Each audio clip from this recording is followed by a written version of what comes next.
Quand Jésus apprit l'arrestation de Jean-Baptiste, il se retira en Galilée.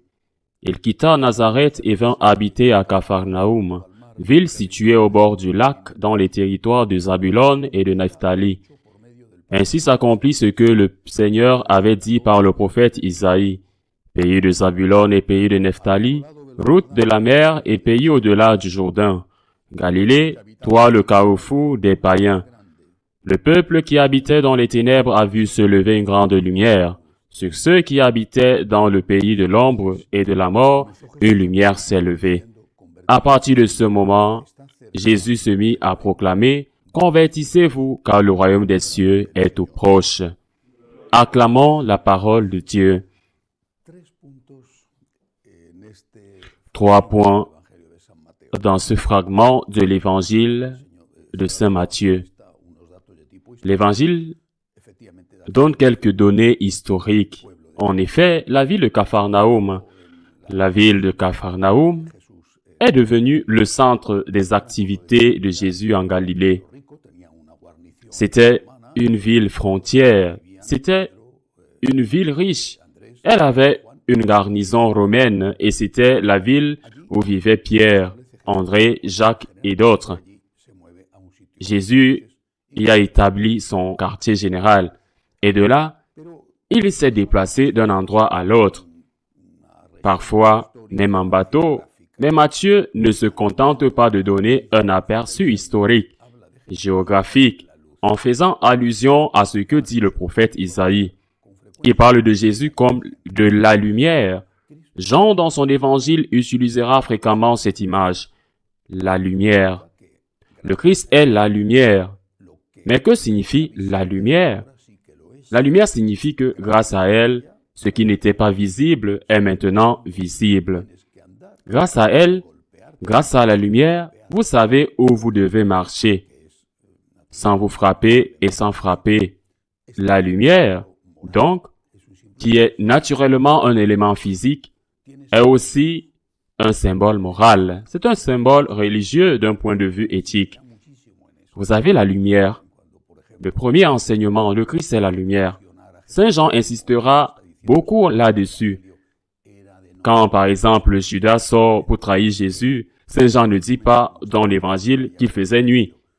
Il ne dit pas seulement qu'à ce moment-là, comme il était à un souper, il faisait déjà nuit. Il dit que c'était l'heure du triomphe de la nuit, l'heure du triomphe des ténèbres, l'heure du triomphe du mal. Le Christ est la lumière. Remercions Dieu pour la lumière. Jour après jour, après jour, après jour, après jour. J'insiste là-dessus parce que l'atmosphère qui nous entoure et qui nous étouffe, l'atmosphère relativiste, hédoniste, nous dit qu'avoir une conscience est une honte. Que les gens qui ont une conscience ne profitent pas de la lumière, de la vie. Ils osent même dire qu'avoir une conscience est contraire à la démocratie, parce que la démocratie, selon eux, ne se fonde que sur le relativisme, sur le fait que vous ne vous souciez de rien. Pourquoi? Pourquoi?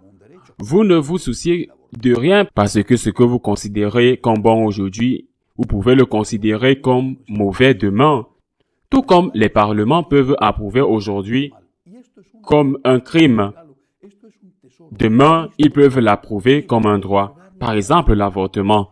Le Christ est la lumière qui éclaire notre conscience pour nous aider à distinguer le bien du mal. Et c'est une chance. C'est un cadeau, c'est un trésor. Le Christ n'est pas venu pour rendre notre vie amère.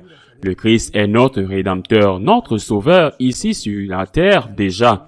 Il est mon Sauveur. Ici, il est mon Sauveur maintenant. Et il est parce qu'il m'aide à savoir ce que je dois faire. Il m'aide à savoir distinguer le bien du mal. Il y a 3 dons extraordinaires que le Christ nous donne pour ici, pour la terre. Le premier d'entre eux est la lumière. La lumière, le deuxième est l'espoir. Et le troisième est la miséricorde. Le Christ nous donne la lumière, le Christ nous donne l'espoir, et avec l'espoir, il nous donne la force et la grâce de faire ce que nous savons, que nous n'avons et que nous devons faire. Et il nous donne la miséricorde lorsque même si nous avons la lumière, même en ayant la grâce, nous ne le faisons pas. Et nous commettons des péchés, et alors il nous donne la miséricorde. Mais tout cela est pour ici, pour cette terre, pour cette vie seulement, quand nous réalisons combien grand est l'amour salvateur du Seigneur. Combien nous avons de la chance de le connaître. Quelle merveilleuse béatitude nous est tombée dessus, sans notre mérite, parce qu'un jour, nos parents nous ont rendus catholiques, et avant eux, nos grands-parents nous ont rendus catholiques. Quelle bénédiction! C'est d'être chrétien. Alors, seulement on remercie Dieu pour le don merveilleux de la foi, pour le don merveilleux de l'espérance, pour le don merveilleux de la charité, de sa miséricorde. Premier premier enseignement de l'Évangile d'aujourd'hui. Le Christ est la lumière. Le Christ est la conscience morale. Avoir une conscience est la meilleure chose que nous puissions avoir. Avoir une conscience est la meilleure chose que nous puissions avoir et qui puisse nous arriver. Je ne peux être un anarchiste moral, ni pour moi, ni pour les autres. Je ne veux pas être une personne qui fait le mal sans être consciente que je fais le mal. Je dois savoir distinguer le bien du mal. Même pour faire le mal, je dois savoir distinguer le bien du mal. Ce n'est qu'alors que je pourrai passer au deuxième point. Jésus commence à prêcher et dit, depuis lors, Jésus a commencé à prêcher en disant, « Convertissez-vous. » Mais comment allez-vous vous convertir si vous ne savez pas où vous convertir? Pour cela, vous avez besoin de la lumière. Comment allez-vous vous repentir si vous ne savez pas que vous avez commis un péché? Si vous pensez que vous êtes très bon et que ce que vous faites n'est pas mal, comment allez-vous vous en repentir? Et si vous ne vous repentez pas, comment allez-vous changer? Et si vous ne vous repentez pas, comment allez-vous demander la miséricorde? Et si vous ne demandez pas la miséricorde, comment allez-vous la recevoir? Le fait que vous disiez que ce que vous faites n'est pas mauvais pour vous parce que vous n'avez pas de conscience, parce que personne ne vous a appris à distinguer le bien du mal, ne signifie pas du tout que ce que vous faites ne vous nuit pas ou que ce que vous faites ne nuit pas aux autres. C'est-à-dire que si une personne, comme cela s'est produit jusqu'à une date relativement récente, ne savait pas que fumer lui nuit, elle pouvait fumer. Elle pouvait fumer. Elle ne savait pas que cela pouvait provoquer un cancer. Elle pouvait fumer. D'un point de vue moral, elle ignore qu'il s'agit d'une sorte de suicide lent. Elle pourrait fumer, mais ses poumons ne comprennent pas les arguments moraux. Ses poumons ne détectent pas la nicotine et provoquent l'empoisonnement parce qu'ils pensent que c'est un péché. Ou bien, ils ne cessent de la détecter parce qu'ils pensent que ce n'est pas un péché. Grâce à la lumière, nous pouvons nous convertir et grâce à la conversion, nous pouvons changer. Pourquoi est-ce si difficile de comprendre cela? Cela me semble si évident, si simple, que je ne comprends pas pourquoi il y a tant de prêtres et de théologiens déterminés à enlever aux fidèles la conscience du péché. Ils pensent qu'il est libérateur et de dire aux gens que ce qu'ils font mal n'est pas mal. Ils pensent que de cette façon, les gens seront plus heureux. Je donne l'exemple du tabac ou de l'alcool. Si vous pensez que se saouler est génial, vous pouvez être heureux de vous saouler, mais votre foi ne comprend pas les arguments moraux. Votre foi va avoir une cirrhose qui sera sûrement fatale. Le Seigneur est venu pour nous sauver, pour nous aimer, pas pour nous rendre la vie amère. S'il nous dit que c'est mal, c'est parce que c'est mal, et parce qu'il est bon que nous sachions que c'est mal. Et ce n'est que lorsque nous savons que c'est mal que nous pouvons dire « Seigneur, je veux changer. Seigneur, aide-moi à changer. Seigneur, je ne peux pas changer, mais je continuerai à me battre. Je n'abandonnerai pas, et vous trouverez toujours un Dieu qui vous accueille dans ses bras miséricordieux. » Troisième enseignement.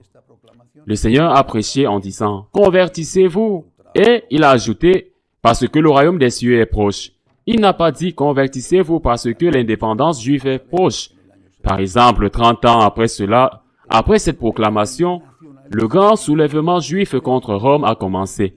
Un soulèvement qui a culminé dans la grande destruction de Jérusalem en l'an 70. Le Seigneur n'était pas un nationaliste juif qui prêchait de prendre les armes pour tuer les Romains et les expulser d'Israël. Ce n'était pas son objectif. Son but était d'obtenir un gouvernement autonome qui, peut-être, je ne sais pas, mais peut-être que cela donnerait à Israël plus de prospérité. Je ne sais pas parce que même cela est discutable. Je suis né dans un pays qui était une colonie romaine et nous n'avons aucune trace de haine contre les Romains. Nous aimons voir les merveilleux monuments que les Romains ont laissés et notre langue est une langue qui descend de la langue des Romains, qui est le latin. Aucune rancœur du tout. Merci beaucoup. Jésus n'était pas un nationaliste. Jésus n'était pas un terroriste.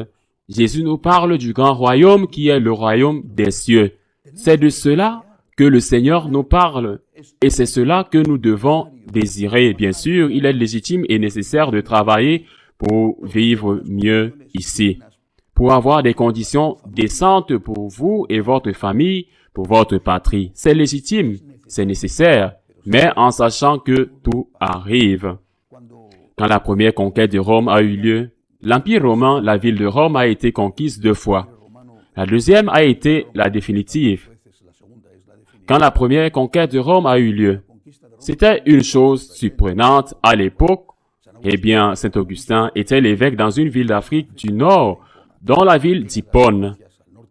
Quand la nouvelle est arrivée en Afrique du Nord, ça a fait sensation. Une chose scandaleuse, c'est-à-dire que c'est la fin du monde. Alors Saint Augustin commence à écrire un livre, un recueil de pensées qui, comme un recueil, s'appelle La Cité de Dieu.